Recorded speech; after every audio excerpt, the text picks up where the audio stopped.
everybody. In today's video we are going to edit this wonderful picture I took of my friend not too long ago.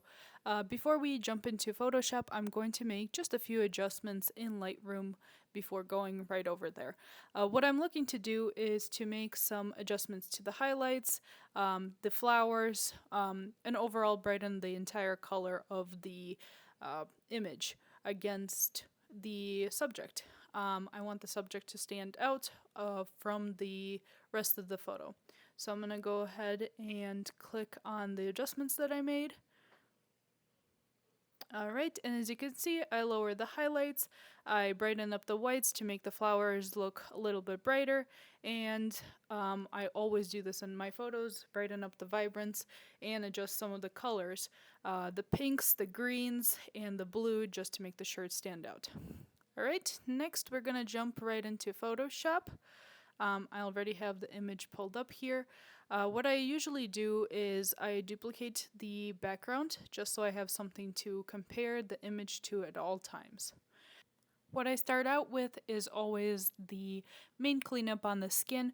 So what I'm looking to remove is the different blemishes, the little distractions, anything that might not look as nice in the final image.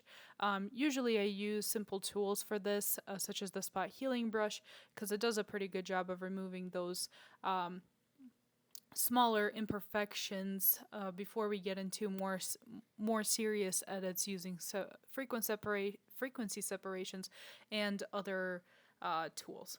So what I'm looking for here is just making small adjustments on the very small blemishes that stand out quite a lot. I usually try to avoid much bigger spots because they can destroy the texture of the skin, and I want to avoid that. For example, here, that did distort the color a little bit, so I'm going to undo that and leave that for the next step, because frequency separation does a much better of editing that. I'm going to speed up the next couple minutes of this process because it is the most time consuming, but this way you'll get to see exactly what kinds of parts of the face I target and what kinds of things I target without having to actually see it in real time.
Towards the end here, you're going to see me check the entire image to make sure that everything looks good and compare it against the background to make sure I didn't miss anything. At this point, I'm pretty satisfied with the edits, so I'm going to go ahead and duplicate the layers twice. This is for frequency separation. The first layer I'm going to call color, the next one I'm going to call texture. And I usually group these two layers and apply the image, the changes right in each of the layers. So for color, I go to blur, Gaussian blur, and usually I'm pretty satisfied with the preset of the computer, so I'm gonna leave it as it is and not make any changes. For texture, I go to image, apply image, and then I select the color layer that I just made, and then I also click subtract because we are removing the color from the layer and only leaving the texture. Then I filter it by linear light and get started with this next steps. So with color, I usually start out there and change the brush to the patch tool. I think that it does a really great job for this, better than any of the other tools. What I'm trying to do here is to bring back highlights into the face of the subject and also remove any kind of discolorations and patches of color that shouldn't be there. As you can see on the neck, there's quite a bit of color that needs to be worked on a little bit, and then same on the skin. I want to highlight a little bit on the forehead, a little bit on the cheeks and the nose, and yeah, just even out the skin tone all over the face. So we're going to go ahead and start with the neck because it's the most prominent, and just adjust the color to look a little bit better and cleaner. I always start with the color adjustments because it is easier to work with and it always makes the biggest impact. If something is not fixed by the color layer, then that means that it is a texture issue. So I will make the adjustment there. I'm going to also speed up this process because it is a little bit time consuming, and it's just easier to see when it's sped up and not in real time.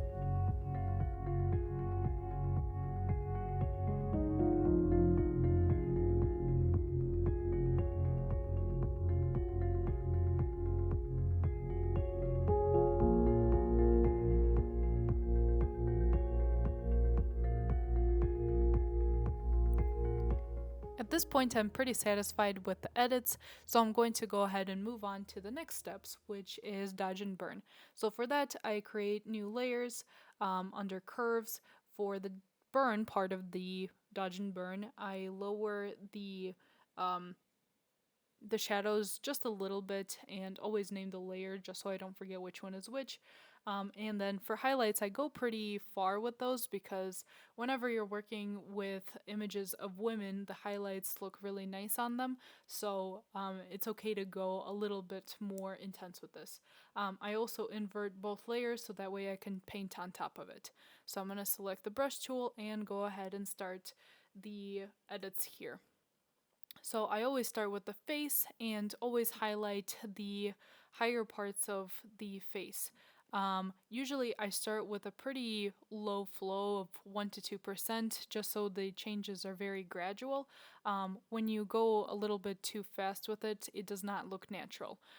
So besides highlighting the natural parts of the face, I will go ahead and brighten up some of the areas that frequency separation was not able to edit. So some of those little smaller darker spots, that's what I'm trying to highlight so that it evens out the tone a little bit. Over here I made a bit of a mistake. I didn't make adjustments to the color separation quite enough, so I'm gonna fix that up before getting into the highlights.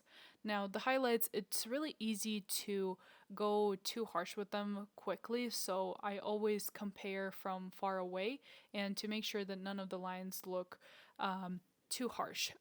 Over here, especially by the chin, I overdid the highlights a little bit, so I had to redo it quite a few times until it looked natural and a very gradual highlight instead of having harsh lines starting with the highlights.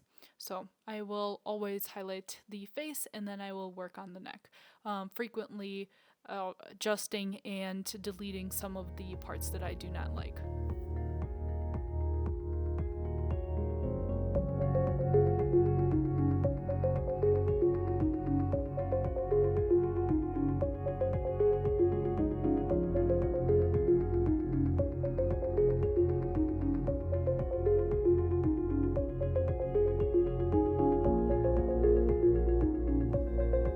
As I mentioned earlier, I do not go too much into the burn part of this, just because it is easy to go too harsh with it. So I always only color in some of the hairline.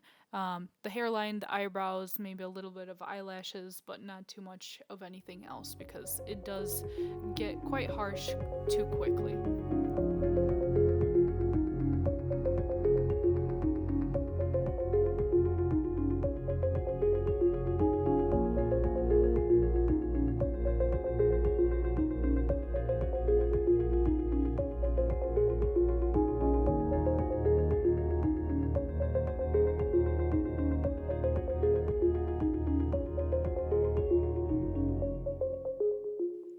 once I am done with everything here, I just make one more little check to make sure everything looks good and natural from the previous layers before moving on. So everything looks great, so I'm going to create a new layer with everything we have done so far and start working on the color adjustments. So for the color adjustments, what I'm looking for here is to separate the background and the subject. Now the reason to do that is oftentimes the subject and the background do not match in terms of the temperature and the white balance, so I always separate those two just to make as many adjustments as I can manually because it just looks nicer that way. So to do this, I usually use Photoshop's subject selection tool. It usually does a really good job of selecting the entire subject. In this case, it did not, likely because some of the subject's face colors are too similar with the flowers. So I'm going to make the adjustments first before moving on. I usually use the magic tool or the subject or selection tool to do this, and I'm going to move through this pretty quickly because it is very just minor manual adjustments.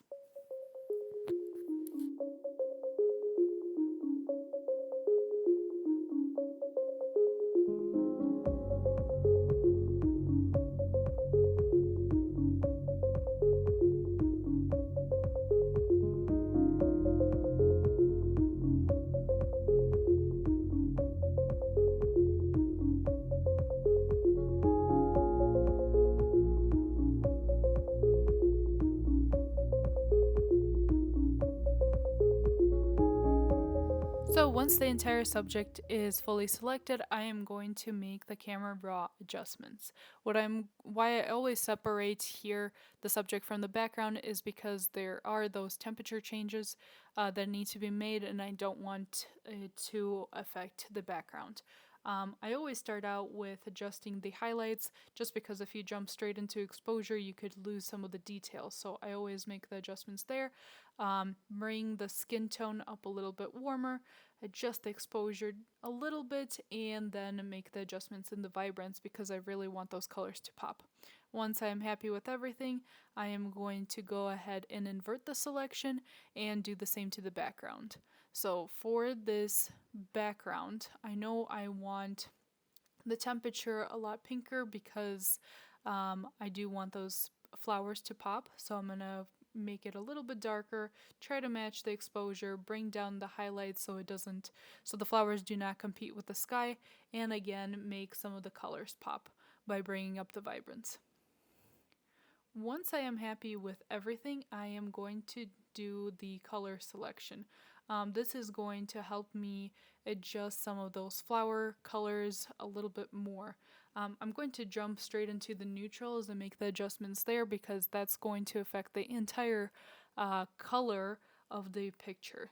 So I really want to make the flowers look as pink as possible, so that's where I'm jumping into every single color and making the adjustments there.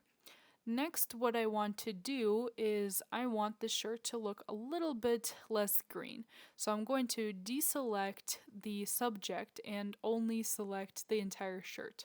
And I'm going to do the exact same thing as I did with the background. I'm going to do selective color and jump into the cyan since that is the color of the shirt. And I'm looking to make it as blue as possible. I have to test it out a little bit just to see what colors are brought out by each color here to make it as blue as possible. Once I am happy with everything, I am going to jump back to the layer that I had before and make the final adjustments. I noticed a little bit earlier that I forgot to get rid of the pin in the subject's hair. It's a little bit distracting, so I'm going to go ahead and make a quick adjustment to delete it here, just to make sure everything looks nice and clean. And once I am done with that, I am going to move on to the subject's teeth. They do look a little bit yellow from all the color changes that we have been doing, so I just want to make sure that they look nice and white.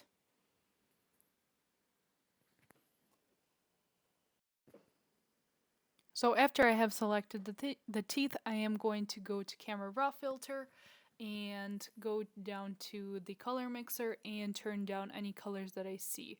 So that's going to be yellow, orange. I see a little bit of green, so I'm going to turn that down as well. There is a little bit of blue, but since the teeth are a pretty tiny part of the picture, I'm not going to worry about them too much.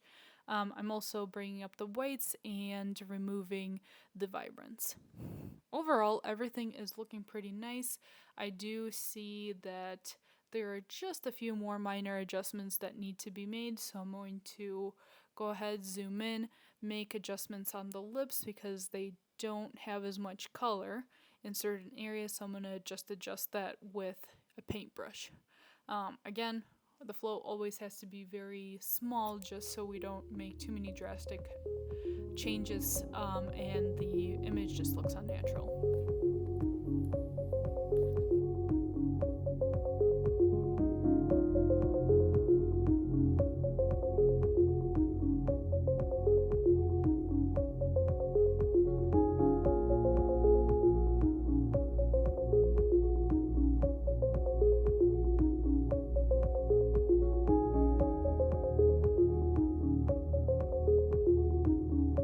Once all of the final touches have been made, I'm going to zoom out and turn off all the layers that we worked on previously just to have that final comparison. I'm going to also create a new layer of everything we have done just to really see that impact. As you can see, I'm turning off all the layers and renaming the final image. I think that this edit turned out quite nicely. There is quite a bit of pop of color. The skin looks really nicely compared to the old photo. The old photo barely has any color in it, and this one's shining very bright and very happy and very spring-like. That's it for this video. Hopefully you liked the edit. If you like to see more content like this, please subscribe to the channel, leave the video a thumbs up, and hopefully I'll see you guys very soon.